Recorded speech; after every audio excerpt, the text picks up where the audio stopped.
Hey YouTube, welcome back, it's Chuck. Welcome back to the apiary. Today I'm taking honey supers off. This is one of the big jobs of the year, especially in a one-man operation like I've got. I kind of dread it a little bit because it's such heavy lifting, hot this time of year in Florida, but you got to do it. And you need to do it when the nectar flow starts to creep off and tail off.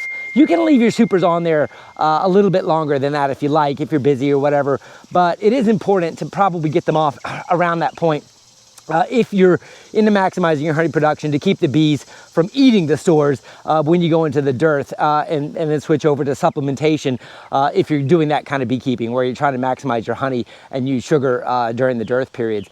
Obviously, when you take honey supers off, there's one very important thing to realize, and especially for new beekeepers, you have to leave enough food on the hive for them to survive the next dearth period, or plan on feeding supplemental sugar syrup. Because if you take all of the honey or the amount of honey they need to survive, then they'll die in the dearth period. So they'll just whittle down slowly and essentially stop brood rearing and shrink. So, you know, in this part of the country, in Zone 9B here in Jacksonville, a single deep chamber needs about one medium super of honey to get through the dearths. So if I take all of my supers off, I need to essentially transition to a feeder mechanism and give them some sugar to get them through. Now, when we say the honey flow is tailing off, a honey flow doesn't really stop cold usually, except for sometimes in a drought. And believe it or not, here in Zone 9B right now, we are in a little bit of a drought. The yards are very dry, it's getting very crispy, and even though South Florida is in flooding, we got a little bit of a difference in the weather patterns right now. The bees can still find forage, so just because you see them going to your flowers and you see them pulling in pollen, that doesn't mean that they have enough food. You really have to monitor the weight of your hives, either by lifting them or using scales like I do, and I've shown that in videos before where I use the broodminder system to measure the weight of a handful of my hives, not all of them. But let me show you in this picture right here what it looks like right now in Zone 9B with when the honey flow started and when the honey flow started tapering off, and why I chose now to pull off the hives, as you can see here. So in any case, let me go ahead and suit up, and don't forget, you need to suit up when you do this, even gloves, because when you're pulling the honey supers off, you're essentially the big bad bear taking their honey, and they're going to get defensive no matter how much smoke you use or what tactics you use. I am going to talk a little bit about how I do this. There are 1,000 ways of getting the bees off of the supers. Just to mention a few, you can use fume boards, you can use escape boards, you can use blowers. I'll show you how I do that. You can use brushes. Some of them involve more work than others. Some of them involve more time than others. I tend to go the more time method, where I brush the bees off and blow them off and put the frames in there one by one as I clean them up, which takes a lot more time. But of course, if I put escape boards or fume boards on here, it would be much quicker. And perhaps, if that's what you're into, perhaps that would be a strategy you'd want to use. So anyway, I'm probably going to speed up this video, and I probably am not going to show you the whole thing because it is a lot of work and I'm not going to finish, but I will stop and talk as I have things to show you along the way. Stick with me. All right, guys, as we get going here, I'm just going to keep you off in the distance just a little bit so you can kind of get an overview of what I do. I've got my gorilla cart here with an empty super because the bees, the boxes that are going to come off here are going to be full of bees. I'm going to need to either blow or brush all of the bees off and put them back in the hive. My hives have queen excluders on them, so I don't need to worry about the queen. When I'm all suited up, I can work pretty quickly, and I can ensure that she is not going to get taken off the hive. And I'm going to put the frames in here and then cover them up. Covering them up just to keep bees from going back in there. It's a little early for robbing to start, but just that is the method there. I do that. So a bee brush, smoke, and get her going. I'll talk to you along the way.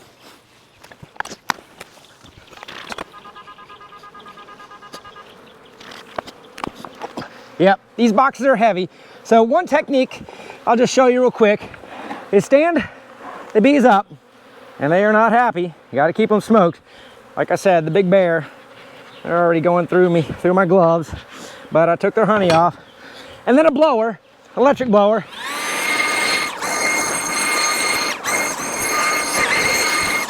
That usually gets most of the bees off, but not all.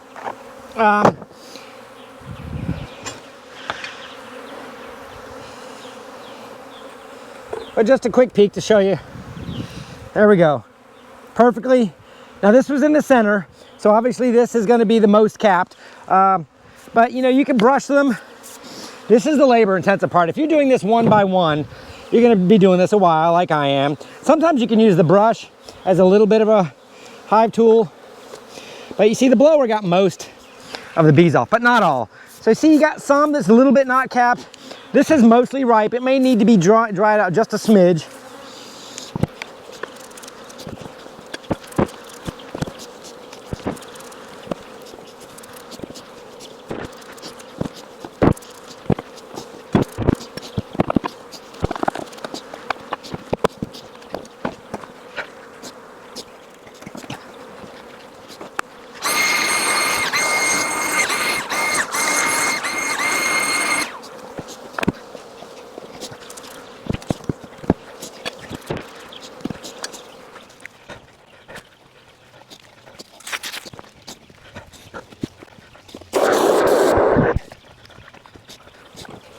I just noticed the difference between two brushes I have. This is a natural bristle brush I've had. It's starting to wear off a little bit. I bought a cheaper one recently just because it was on sale. And what I was remembering was the tip of this one has got a little wedge in it. It can act like a pry bar to crack your frames open. This one does not. I think I'm gonna take this one to the sander and make a wedge out of it, because if you see, when I'm in here doing brush only, I just need to crack these open a little bit, and not needing to grab my hive tool while I do that sure is convenient. So I just realized a modification I'm going to be making to my bee brushes specifically for this time of year, where you're just trying to work quickly and you need to crack frames open without necessarily needing to lift them because they're all coming out.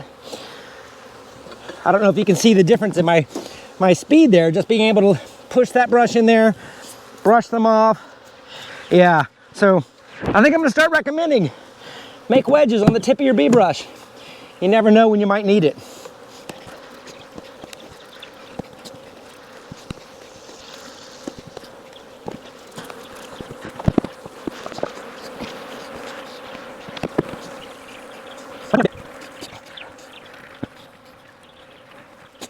I just noticed a very interesting thing. I'm going to talk about this brand new bee jacket. I'm getting a lot of stings in this cuff. One or two of them went through. I wonder if it's because of this dark color. I was asking the question when I gave you the review of this jacket, if this dark color would keep them away. Bees see dark and heat. I don't know, can you see the bees going in here? So that bee right there just stung me through this cuff. I can feel it. That's interesting. That may be something to consider. Went right through that cuff and I can feel her stinging me. Any case, maybe we got something to learn here on this olive or this style.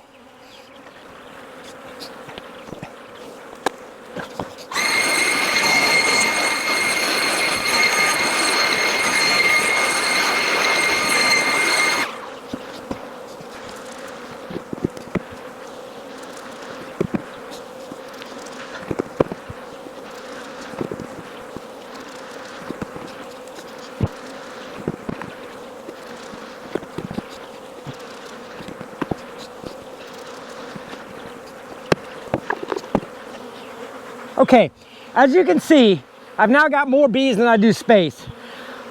I do not want to create a swarming situation.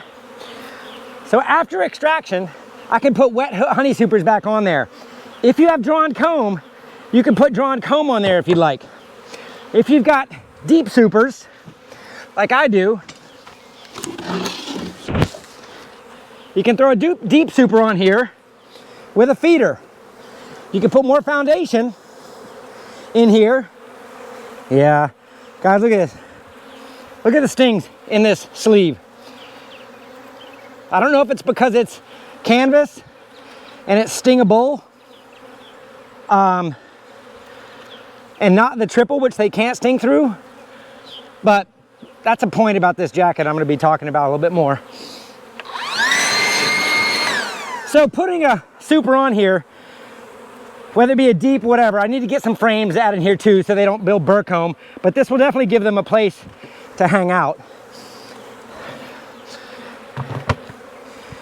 And that's one hive. So you have two choices now. I can get that hive out of the outdoors, put it indoors, so that robbing and the bee minimum go down a little bit. That's a lot of honey for me to lift by myself, so I obviously don't want to stack it too much. But anyway, I'm gonna go ahead and haul that inside, and then I'll probably pause it here, and I'll restart it if I got anything else to show you. Stick with me. Put on my other bee jacket. You guys know I'm an experimenter, right? I like to test things. So side by side, same day, put on my other jacket. You just see the triple mesh goes all the way to the cuff here. So whether it was the color or the fact that I had canvas on the cuffs, I'm not sure.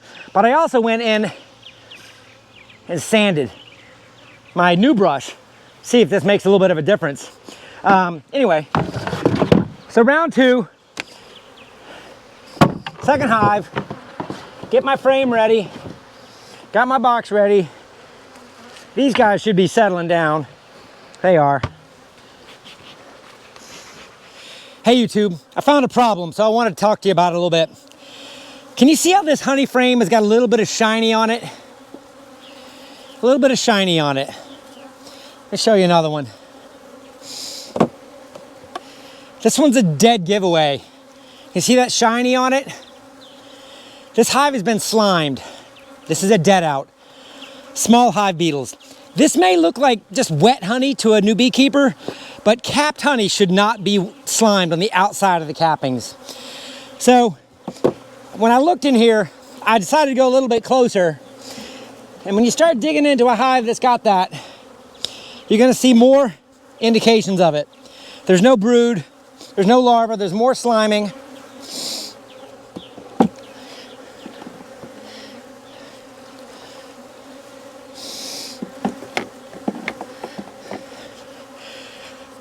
But this is what they're from.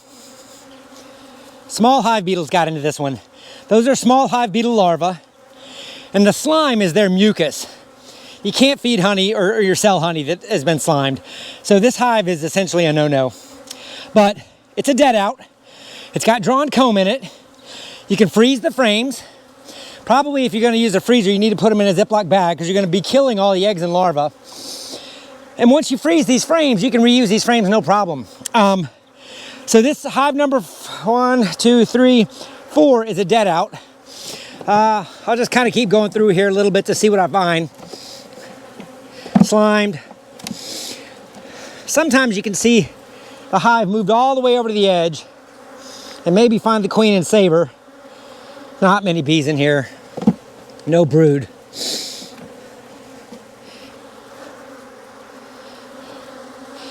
Usually, a hive does not die from small hive beetles with a laying queen. Usually the laying queen. So the small hive beetles don't look like they got this far because it's not slimed at all. So they were over on one side and I only found that one frame. Yeah, see, this is just a dead hive. Anyway, shiny wax. Start to put your radar up. Inspect the hive. Don't use any of the honey. You can feed it to the bees, let them rob it out. That's probably the best thing to do. Or you can just freeze them straight away, and then you can put that honey back into a hive, and the bees will eat it. That's fine. So that's probably the best thing to do to conserve resources for your bees, is to just freeze it all up. In any case, one dead out. Shame on Chuck. Anyway, stick with me. Done with the first part. I did 1, 2, dead out, 3, 4, 5 hives. I gave them all a little bit of room. So 5 hives, and come in the barn with me. And there's what came off of it. So it's got 2, 4, 6, 8, 10, 12, 13 supers. A full super's 3 gallons. A light super's 2.5 gallons. So that's between 33 and 39 gallons of honey. Whoa, I'm about to have a heat stroke.